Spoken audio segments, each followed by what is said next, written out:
Welcome back to Retrieving Sanity, a podcast where we dive into the depths of mental health one laugh at a time. I'm your host, Keegan, and I'm here to talk about everything from anxiety and depression to self-care and finding joy in the everyday. Because, let's face it, life can suck, but we don't have to navigate it alone. Retrieving Sanity is a partner with Podcast for Prevention, an initiative from Start Day 1 that aims to prevent suicide and promote mental health awareness. Together, we're working to break the stigma and create a more supportive community. So, grab a cup of coffee, sit back, relax, and let's retrieve our sanity together. 2, 1. And today we have a very special guest, and his name is Angelo Valenti, psychologist, consultant, coach, and author of the book, You're Making This Way Too Hard, Find Your Easy Way to Enjoy Life. So how are you doing today, Mr. Valenti? I'm terrific, Keegan. How are you? That's good to hear. I'm doing fairly well myself. All things considered in the world today. Well, it changes every day, doesn't it? Yes, sir, it does. Change is inevitable. It happens in quite literally everything. And I think the only thing that is consistent in this world is that nothing is consistent. Exactly. So, but you've got a lot of titles behind you, psychologist, consultant, coach, and author. So you decided to take all of those titles and put them in a book for everyone to read, essentially, right? Well, yeah, I kind of wanted to draw on my 40 years of, plus almost 50 years of professional experience now.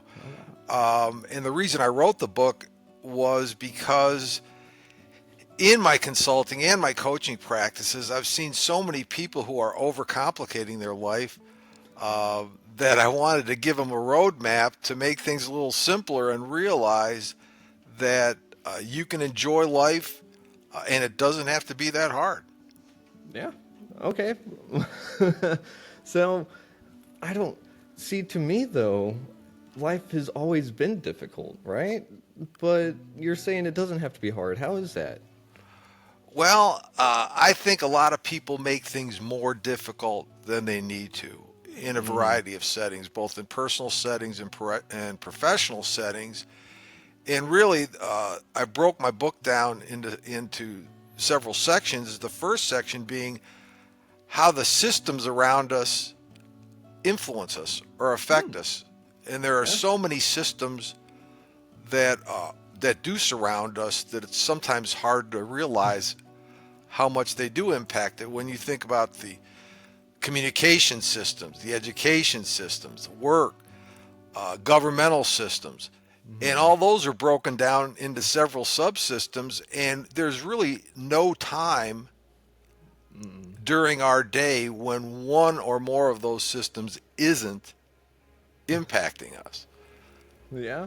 So I really give people four choices. One is to fight the system. One is to try to make the system better. I like that. One is to ignore the system. And the fourth is to figure out a way to make the system work for you. Ooh, I like that. Yeah, I like it too. But I don't think that many people recognize that that's an option. If you can find, and what you have to do is find out what the intricacies of the system is. What is that system trying to accomplish? Okay. And it's often not what you think they're trying to accomplish. But if you can figure out a way, and I use an example in my book of when I was in graduate school. When I got into graduate school, my goal was to get out of graduate school as quickly as possible with a PhD, and I set the goal for 4 years, which nobody in that department had ever done it in 4 years before. And the first thing I realized when I got to graduate school is I was the dumbest person in my class.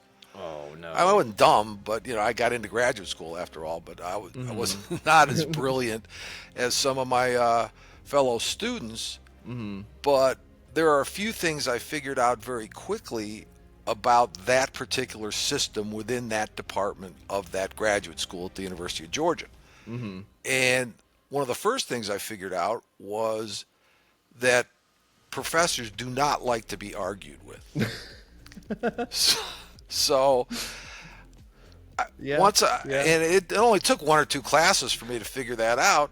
So so I realized so I decided, well, I could either try to display my brilliance and argue with the professor, Mm-hmm. and I noticed that some of my other fellow students did that, and it didn't end well for them.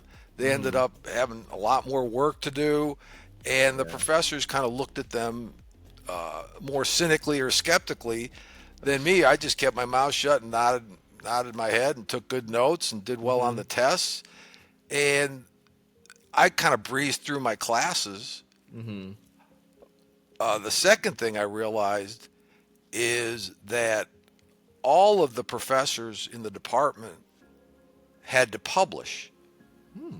in order. It was a big university, University of Uh-huh. Georgia, so they had expectations to publish research papers.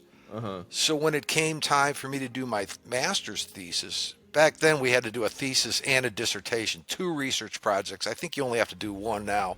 Mm-hmm. Uh, so I had a choice. I could either try to come up with something myself or ask one of the professors what he was interested in. Hmm. So one of the professors hadn't published anything in a while, Mm-hmm. and I figured if he had something that might be interesting, I could do my research project on that, my thesis on that, and Mm-hmm. he'd help me come up with some ideas. So we came up with a great idea. I did the research Mm-hmm. using college sophomores who will do almost anything for extra credit, and, Yeah. and lo and behold, I got a good result from my thesis, and the thing got published. Oh wow. And yes, I wasn't even out of graduate school yet, and I had a paper published. And since it was my research, I was the lead author. Although, to be honest, the professor did a lot of the writing because I had no idea how to write a journal article. Yeah. Uh, right? Those are difficult. Yeah, Yeah. I'd never done it before. Mm-hmm. So when it came time to do my dissertation, Mm-hmm. I figured, heck, it worked once. Let's see if it'll work again. And I asked, I asked a different professor what he was working on, and I said, "Is there any aspect of your research?" Because he was prolific. He'd written Mm-hmm. hundreds of journal articles, so I knew that Oh wow. the lure of a journal article wasn't going to work on him.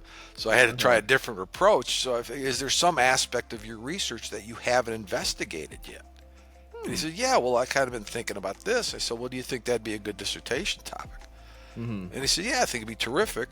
So we designed an experiment. And again, I did all the background research and I ran the study, again, using college sophomores. Um, and psychology is the systematic study of the college sophomore and the white rat. Um, That's a so, good one. uh, That's a good one. yeah. Um, so I did the study, and son of a gun, it got published again. Oh wow. That's awesome. So I had two journal articles published, and when it came time for me to defend my dissertation, which is the last thing you have to do before your newly minted PhD, Mm-hmm. who was on the committee but Oh no. the professor who I Oh did his no. research on his theory.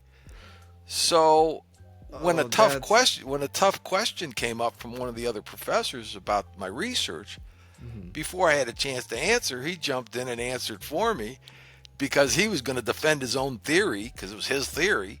Mhm. And so I breezed through that and got out in 4 years. Wow. Yeah. That is cool.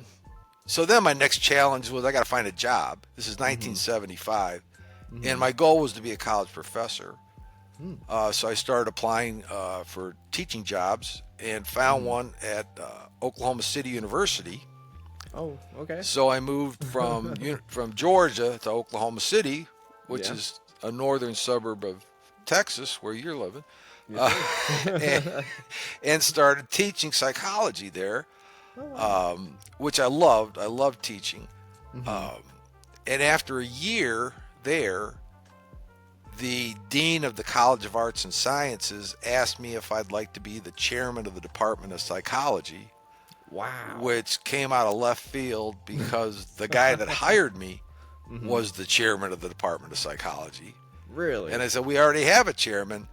And the dean said, yeah, but nobody really likes working with him, and we'd rather have you do it.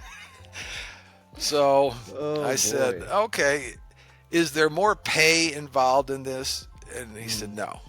I said, what? So what is it? Well, it's more responsibility. You have to be on all these committee meetings and things. But the benefit is you get to make out your own schedule and everybody else's teaching schedule.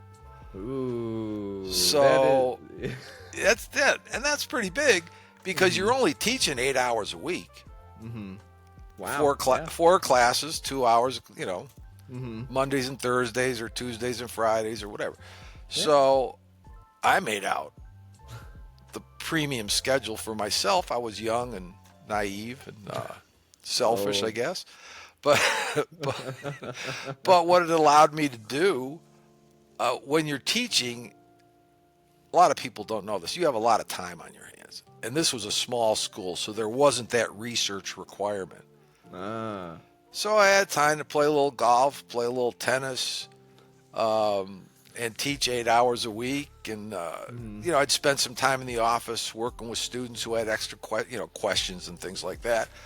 And after 4 years, I had 2 children at the time, 2 young boys, and I realized that I wasn't going to be able to provide for them in the way I was provided for when I was growing up. I grew up in an upper middle class household and, had pretty much whatever I wanted, the best of everything. So I wanted to do the same for my children. And so I left academia and joined a consulting firm. Okay. It was a big international consulting firm. They were opening up an office in Memphis. So I moved from Oklahoma City to Memphis and started consulting. And it was a little bit of a shock because at the time, this is 1979, early 1980, and I had black hair at the time and a kind of an afro and a beard. And the first thing, the guy that hired me, the manager of the office, the first thing he said, how attached are you to that beard? And I said, well, is it going to affect my ability to work with business people? And he said, yeah, it probably is. So I said, okay, beard goes. Had to buy suits, didn't own a suit. Oh, man. Because I was teaching in jeans and a t-shirt every day. It's one of the perks of being a professor. Yeah. So I bought some suits, cut off my beard, and learned how to work with businesses, and fell in love with it.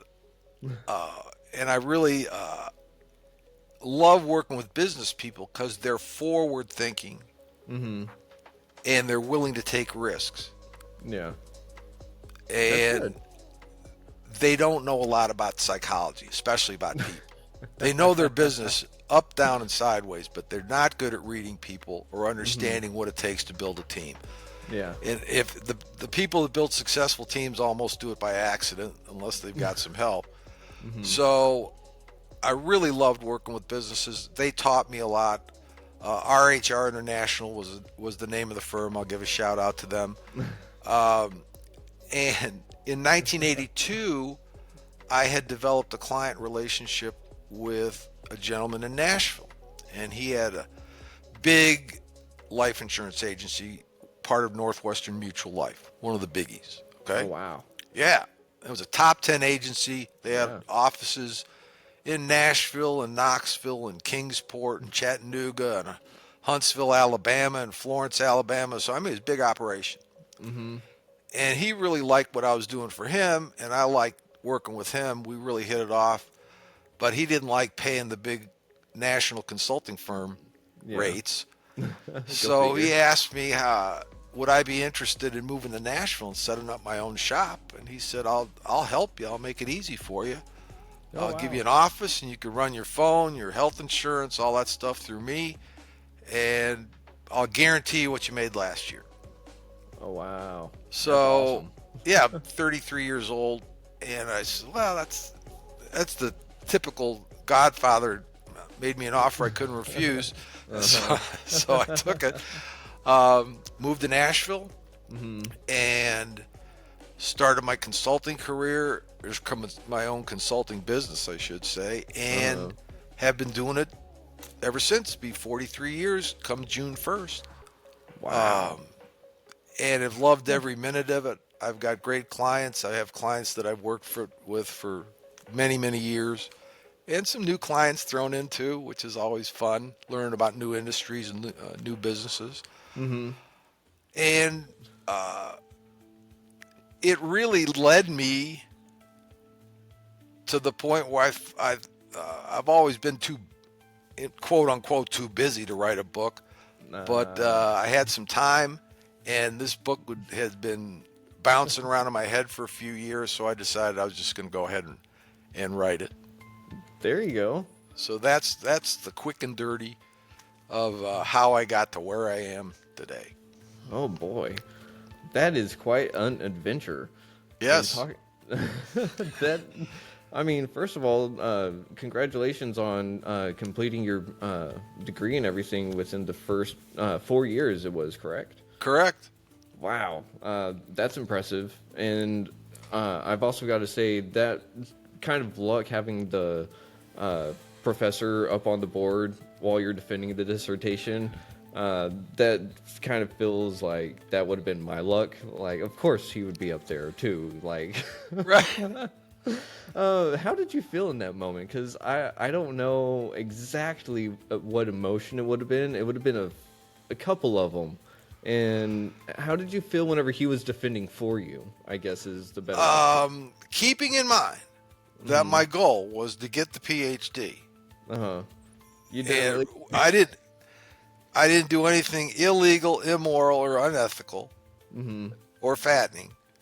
So I was relieved because I'd never been through that before. I didn't know what it was. What does defending your dissertation mean? I didn't know. Yeah. So, and I was pretty well prepared. I could answer 90% of the questions, but every once in a while when they'd throw me a curveball, I had somebody to help me out with it a little bit. That's always nice to have support like that. Especially sure. Especially whenever you don't expect it to be there, you know. And it sounds like you've had a lot of support through the years, and that's awesome. I have. I've been very fortunate. I've built really good, strong relationships, and I obviously wouldn't be where I am without those relationships. And I don't take. I don't take them for granted. I don't take credit for doing this all on my own. What I do take credit for is recognizing an opportunity when I saw it and taking advantage of it. There you go. I like that. And I really do appreciate the fact that you're giving credit where credit is due. Because not a lot of people do that nowadays, you know. And you're still sitting here in your own power and acknowledging what you did. And that's still just great to me. Well, thank you. Whatever ego I had at one point in my life has experience has kind of beaten the ego out of me, and I'm just very grateful for the life that I've had up to now. I'm looking forward to the next 20 years. That's awesome. But you did say a word in there that trips up a lot of people every now and again, and that's ego.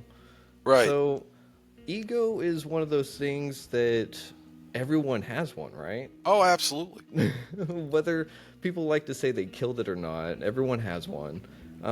But some people don't really understand what ego is, because ego is self, right? Right. But Well, what yeah, is self? according to Freud, there's the id, the ego, and the superego, and the id is your base instincts, and the superego is your conscience, and the ego is your mature self, and it's taken on a different meaning where it's become more self-involved, self-aggrandizing, believing that you're bigger and better than what you really are. That's what ego has become. Kind of like And I'm the main character in the video game, right? right, right, right. And if you can recognize your self-worth, I don't like to use the word self-esteem at all, Okay. because if you feel good about yourself without ever having done anything, what good is that? So self-worth is where you recognize your value and the contribution that you make to the people around you or to your work or to whatever it might be. So I don't use the word self-esteem at all. But if you can recognize your worth without it going to your head and believing that you're bigger and better and more than what you really are, I think you have a chance to be a real centered, happy, and successful individual. Successful in the game of life. In the game of life. And how does someone get to that point, though? Because isn't the point of living, or at least in today's society, to be better than everyone else, right? I don't know if that's the point or not. I hope it's not the point. I hope it's not either, because if it is, I missed a memo. Well, I think the point of life is to be the best version of yourself that you can be, I like and that. enjoy the journey along the way.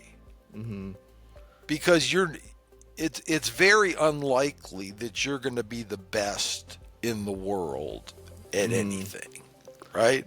Yeah. I mean, there was an old saying on the Wild West that there's always a faster gun. Yeah.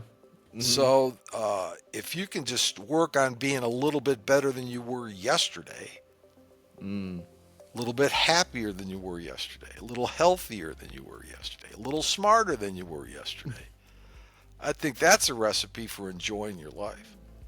Yeah. It sure sounds like it. And it sounds like ego can be the cause of what makes us get everything so overcomplicated. Oh, absolutely. Right.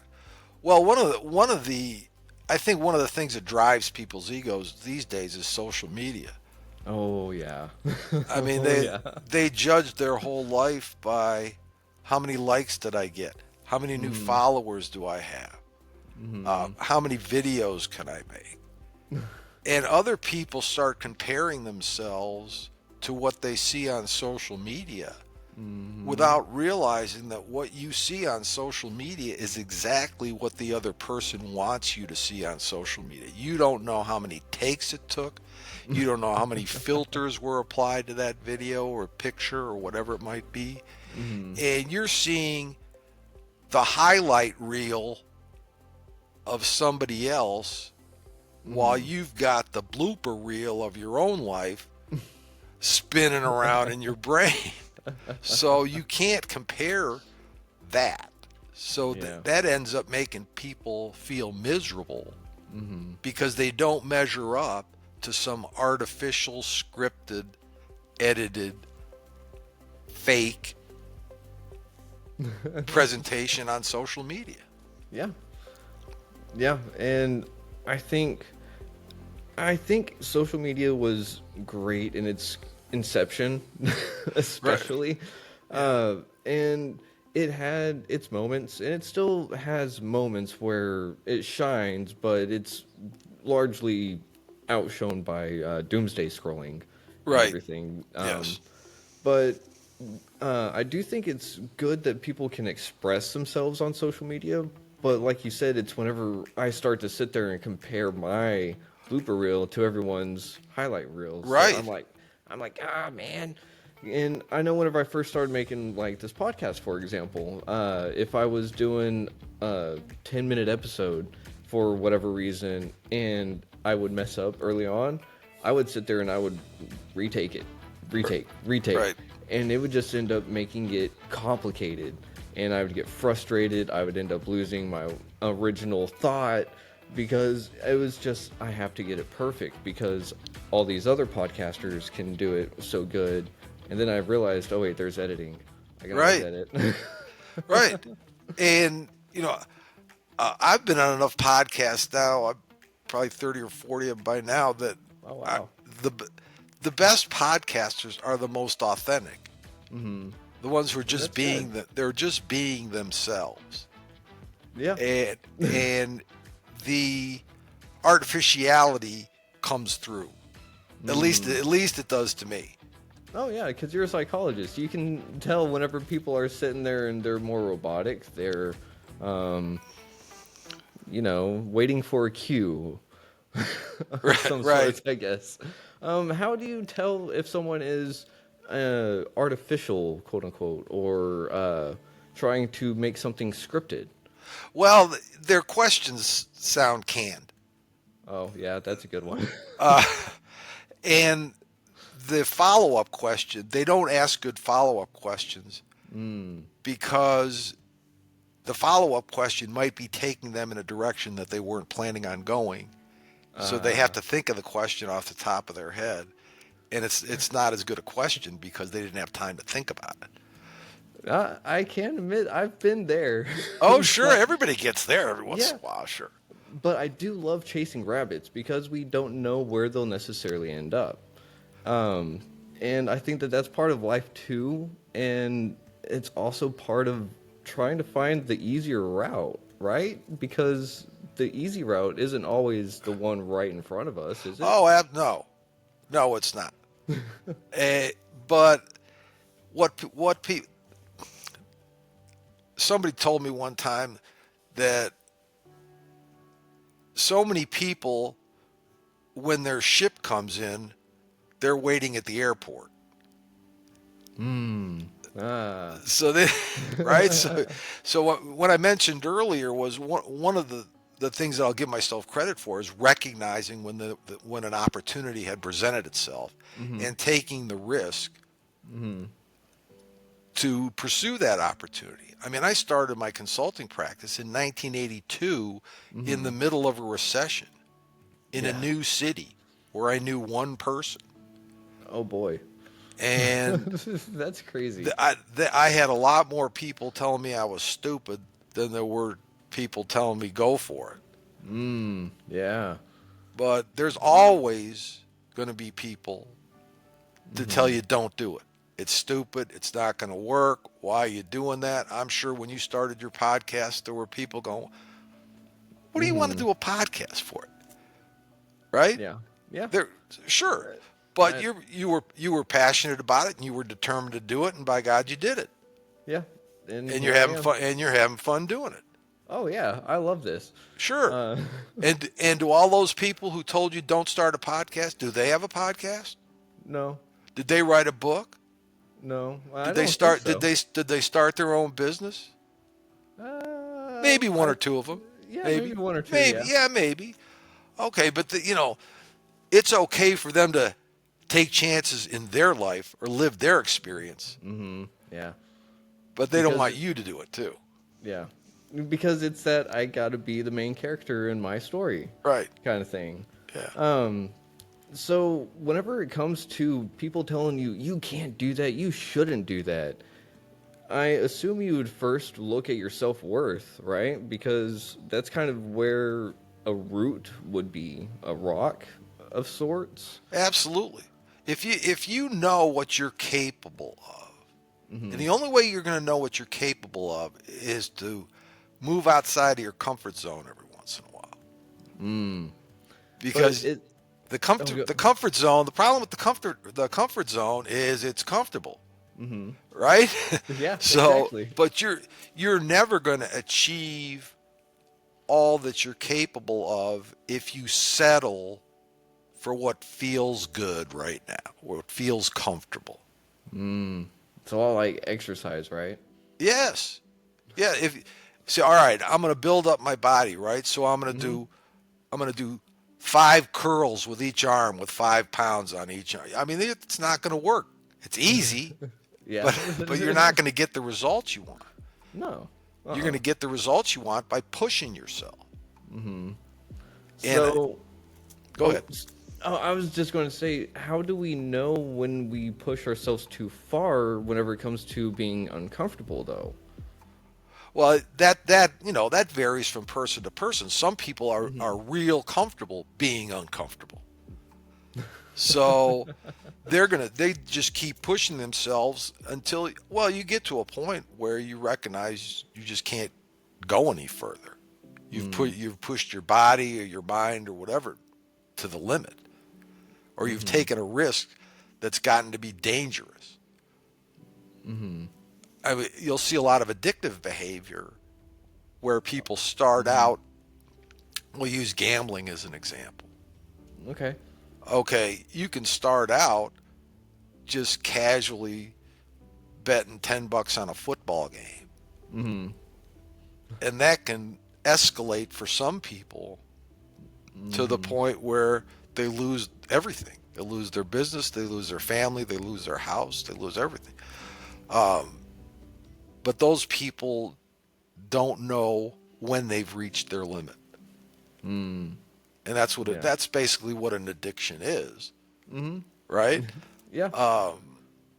And what I caution people is, remember that every person who is currently an alcoholic made a decision at one point in their life to take that first drink, Yep. right? Yeah, that's entirely 100% true. Or place that first bet, or whatever else they're addicted to.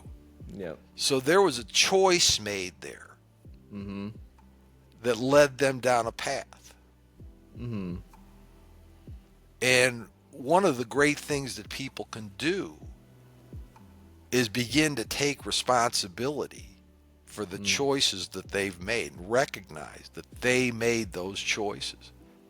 And sometimes it's painful, but sometimes it's empowering too. Because if you made the choices that can get you into that situation, that got you into that situation, that means that you can make the choices to get yourself out of that situation. Yeah, that's entirely true. I actually refer to addiction as a disease of choice. It is. Yeah, because like you said, it starts with an addiction. It doesn't start with an addiction. It becomes an addiction. It starts with a choice. I started with the choice of if I wanted to drink on the weekends once a month. And then it slowly evolved into every weekend, and then every day after work, and then every moment I wake up. Right. But the thing is that to get out of it, I had to make that choice that I wanted out of it. Right. And so it's also a paradox of a sorts, because addiction takes away your choice, but the only way out of it is to say, no, that's mine, give it back. Right.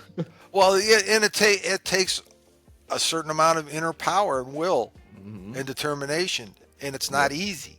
It's much easier to get into an addictive situation than it is to get out of an addictive situation. It's Because so the addiction takes control over you. And you mentioned drinking as being your addiction at one point. And I can tell when I'm talking to people, that I kind of know casually, if they schedule their day around No. when they're going to have a drink, they're a drunk. That's just the way it is. Yeah. Right? Oh, yeah. I mean, I'm a self-confessed golf addict. Right? At least you can admit it. Yeah, but there's no 12-step program for golf addicts. We just continue to beat the little ball around all the time. But I schedule my week around when I know I'm going to play golf. Played this morning, as a matter of fact. There you go. Yeah. So I know that's when you know somebody's addicted. Whatever it is they're addicted to is when they're scheduling their day around when they can pursue that addiction. And see, that's a really good indicator that I could ask people, like, hey, do you think you have a problem? Because you're kind of planning everything around this. Yes. And I never really thought about it that way before, but in a room not too long ago, I heard someone mention planning their day around drinking, and I was like, I do remember that. Yep. And at the same time, I also remember I didn't really care about planning because I was just going to have it with me no matter what. Because it got to that point, like Wow. it was bad. Yeah.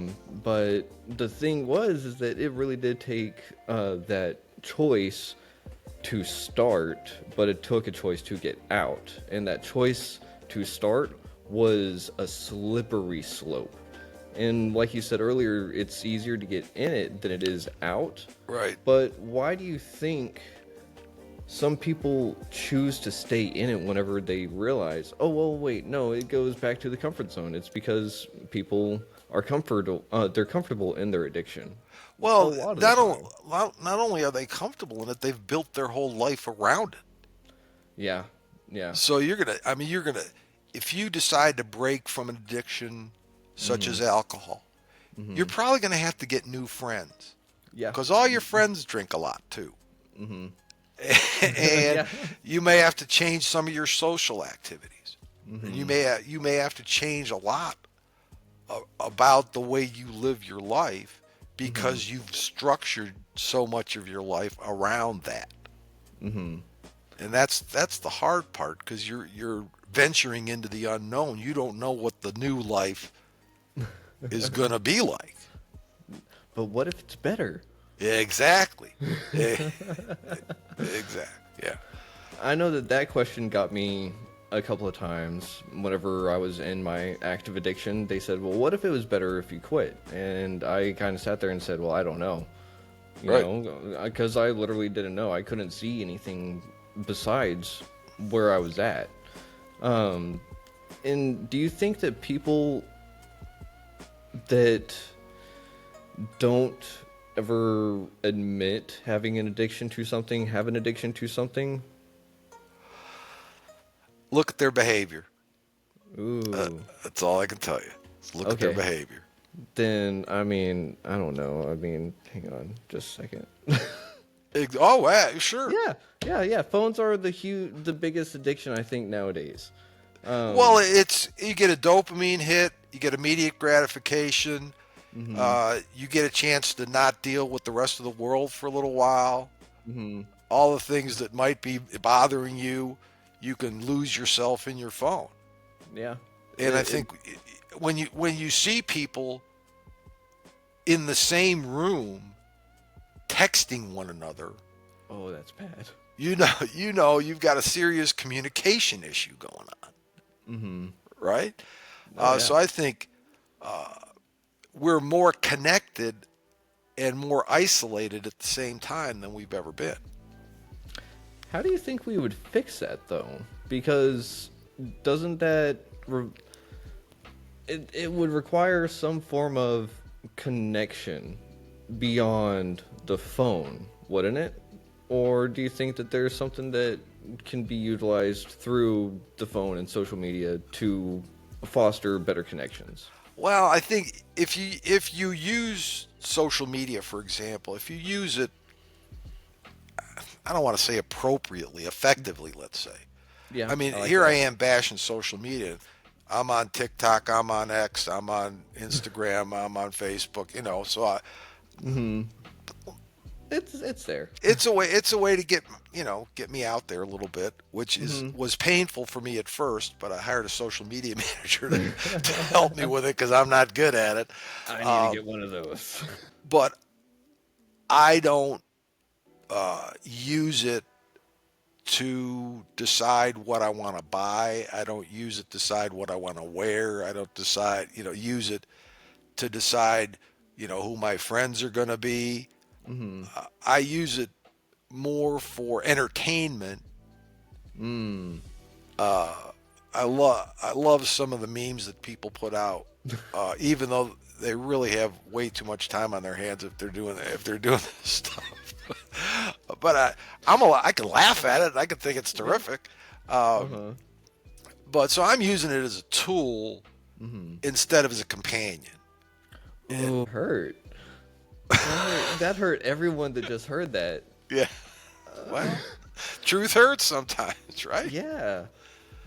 A companion. Ooh, I never thought of someone referring to social media as a companion. Well, it is. Yeah. They think they think all the people that follow them on social media are their friends, but they're not their friends. Ooh. Oh It, man. You're just hitting people left and right. I love it. well, if you want to Well, go to my Instagram or Facebook or any of those, if you want to rip me, go ahead because I don't pay any attention to it anyway. see? That's what's great. You're using it the way it's intended to be used. You're just using it. Well, maybe it's just because I'm old and I don't get it, but I don't care. I'm happy with it the way There you the go. way I use it.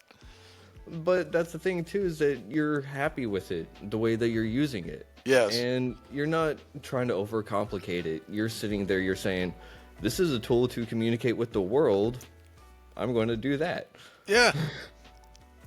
Yeah. So, whenever it comes to undercomplicating things, what's one of the best ways to kind of go about it? You mean uncomplicating things or undercomplicating? Yeah, let's undercomplicate something. Well, I don't know how you undercomplicate something unless you want to sure be in a either. coma. Because just the fact that you're awake and interacting with the world leads to some complications. This is true. It leads to some, things happen that you can't anticipate, and you've got to deal with those. Yeah. If you've ever had a water heater break in your house and there's water all over everywhere, that's something you weren't planning on when you woke up that morning, but you got to deal with that. So True. I think the key is to control what you can control. Control what you can control. And in my book, I have a section about control. I have a chapter about control. And what I mentioned is that people either have an internal locus of control or an external locus of control. Okay. If they have an internal locus of control, they believe that they control the events in their life. They make the decisions, they make the choices, they take the directions that get them where they want to go. If you have an external locus of control, you believe that luck, fate, other people, outside forces, karma control your life. Okay. And the line in my book is, in life, you're either the puppet or the puppeteer. If you believe outside forces control your life, you're the puppet. If you believe you control your life, you're the puppeteer. Would you rather be the puppeteer or you rather be the puppet? I'd rather be the puppeteer. Sure, everyone would. Yeah, but now here's an interesting thought. Is it possible that the two could be the same? Tell me how. I don't know. It's just a question. Like, I'm trying to think. Because time travel doesn't exist that we know of. Not that we know of, right? And so that rules out basically all of them, as far as I can tell. Yeah.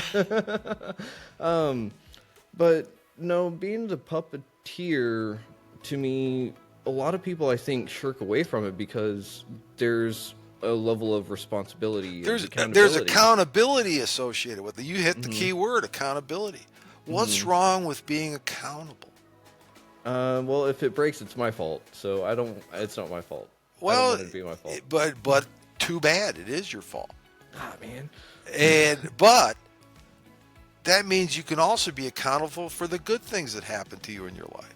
It wasn't just luck. It wasn't being in the right place at the right time. It was something that you did to make that happen. But if I broke it, I can also fix it, right? Absolutely. Yeah. So, what are some... Or throw it out and buy another one. I mean, some people, I think, literally will take something out of a box, use it once, and then go buy something brand new again. Yeah.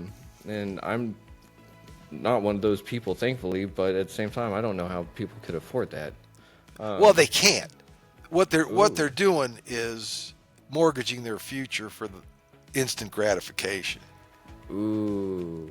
And it's an easy thing to do because Oh, yeah? our whole economy is based on people buying stuff, Yeah, this is right? true. And Especially in buying fact, social media now, The two things that social media wants to do is get you to buy stuff and get you agitated about something. Yeah, this is true. That's pretty much it. Yeah. So Yeah. if you want to fall into that trap, I mean, the easiest way to make your life simple is if you're in debt, get out of debt as fast as you can. And one of the easiest ways to get out of debt is quit buying crap you don't need. Right? I mean, you do get that hit, that adrenaline rush, or the dopamine hit, or whatever it is, from that shiny new thing, and then unfortunately, it goes away. The dopamine hit goes away, and you're stuck with the bill for that shiny new thing. And one of the questions I like to ask people is, I want you to think back 10 years to something that you really wanted to have that was expensive and you bought it for yourself. A lot of people can't even think of anything they bought for themselves that was expensive 10 years ago. And if they can think of it, they probably don't even have it anymore. But I want you to think back 10 years to a trip you took with somebody who meant a lot to you. A vacation somewhere. Maybe you went to Italy. Maybe you went to Mexico. Maybe you went to Canada. Maybe you went to Vegas. Wherever it might be. A trip you took 10 years ago. You still have memories from that trip that are often vivid. You can remember. You can remember where you ate. You can remember what you did. And that trip was probably less expensive, but more meaningful than that shiny object you bought 10 years ago. So I think if you want to spend your money, spend it on experiences. Don't spend it on stuff. I like that. That's really powerful, because I was really trying to think of something that was expensive that I bought 10 years ago, and I was like, and then I was like, oh, I didn't buy it, but, and then you said, and I was like, oh, well, he nailed it right on the head. And then whenever you were talking about the experience, instantly I got memories from. Absolutely. And it's crazy because I didn't even have to think hard on it. No. It was just there. It was just there. Right. Because that's embedded in you. I mean, when you have those experiences, all of your senses are involved in that experience. Yeah. Right? Yeah. And when you buy a shiny thing or whatever it is, it comes and goes. I mean, it's, Yeah. But it's so strong, isn't it? It's strong at the time. And that's what gets people hooked on it. Right. The Amazon cart, the biggest. Well, it's not really a thief if it's just kind of sitting there waiting for you, is it? Oh, it's not a thief. It's an enabler. Oh, yeah, that's it. Yeah. Ouch. Man, you've got a lot of those today. I know, I'm full of it. You're just telling it like it is, though. Yeah. So would the shopper be the codependent? Who'd the codependent be? Yeah, probably. Yeah. But let's see, we've got about 15 minutes left or so, and this has been an amazing conversation. So before we get too much further, I just want to say, could I see about getting you on the show again at some point? Because I would love to just see what other rabbits we can chase, because this has been just awesome. Oh, well, thank you. Yeah, I'm happy to come on anytime. Sweet. Like I said, I'm full of it. Now define it. You define it. Oh no, I'm not going there. I'm just joking. But in writing a book, you had to really condense a lot of things, didn't you? Did you have to leave certain aspects out that you feel like may have put in more context that you wish you put in now? No, because what I wanted it to do was be short, Mm-hmm. punchy, Mm. easily readable. It's a 2 hour read. Oh wow. Yeah, it's 100 pages. It's a 2 hour Oh read. yeah. That's easy. And uh, That's a good so I read. tried, if I had a point to make, I tried to make it quickly. Oh, I love that. And because so many, I mean, it's in the self help genre or Mm-hmm. personal development, if you will. And so many of those books are just 300 or 400 pages. They're padded full of fluff, in my opinion, but that's just me. So Yeah. I try to eliminate the fluff as much as possible. Mm-hmm.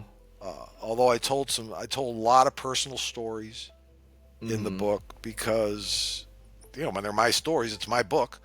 Mm-hmm. Um, but I think people can relate to them Mm-hmm. because they've all gone through similar experiences.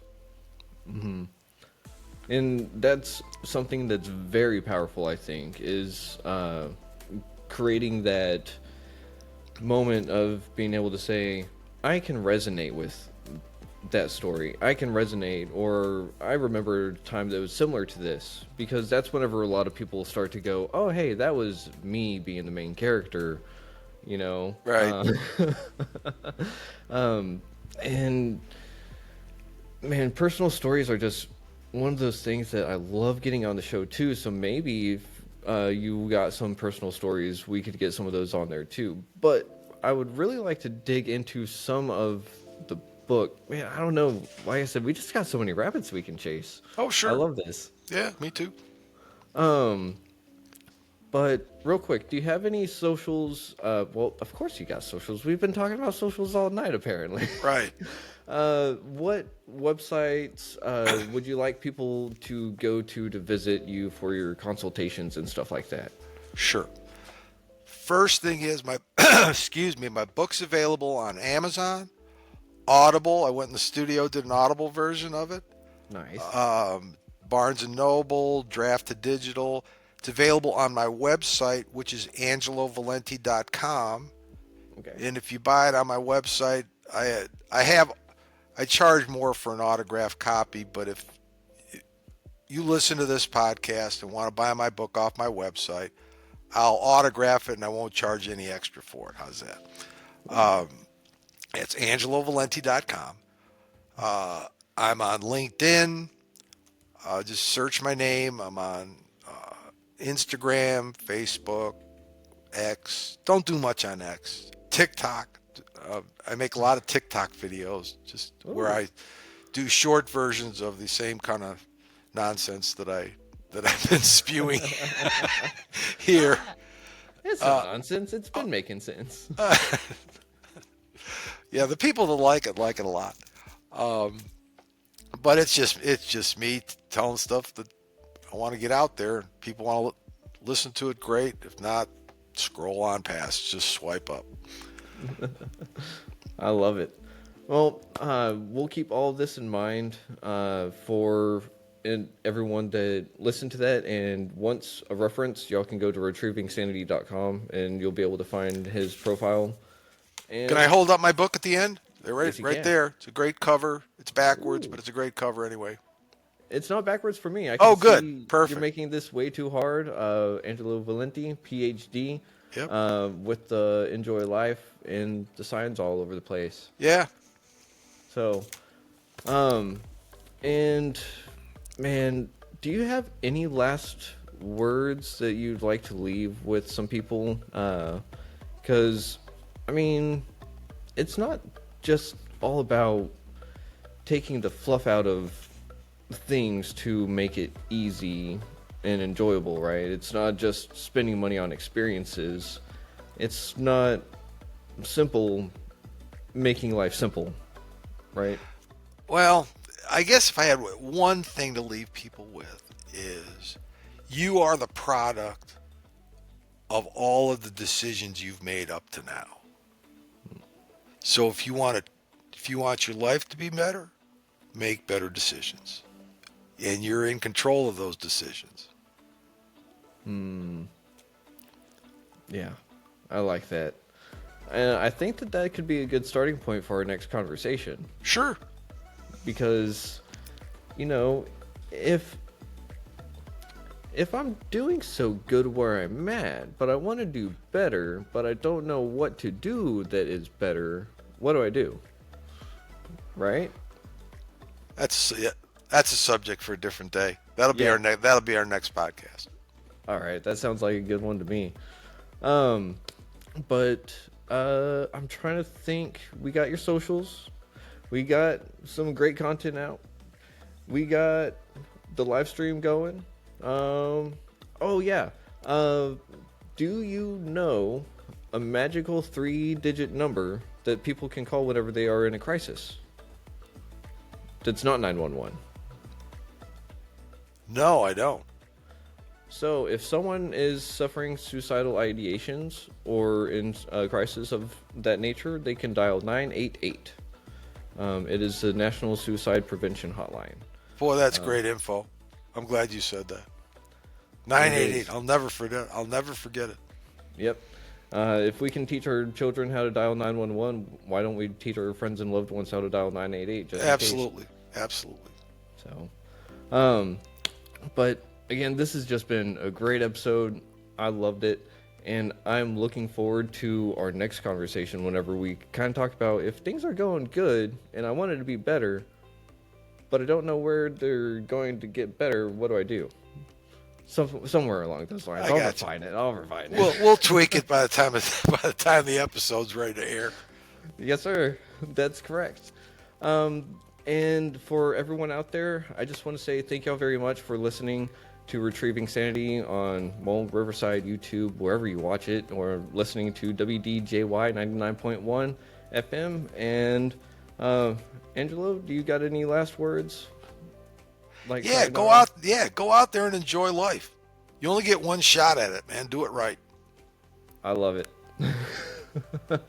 Well, everyone, you heard the man. Go out there, do it right. So until we see you next time, y'all have a good one. Schlan. All right. And stop.